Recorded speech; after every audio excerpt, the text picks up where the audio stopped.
MyEnviro platform has the capability to store additional documents in its document center.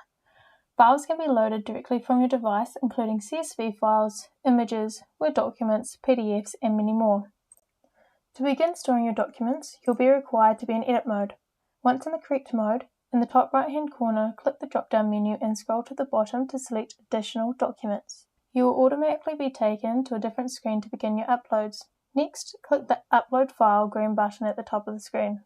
This will pop out the File Explorer, allowing an individual or multiple files to be selected.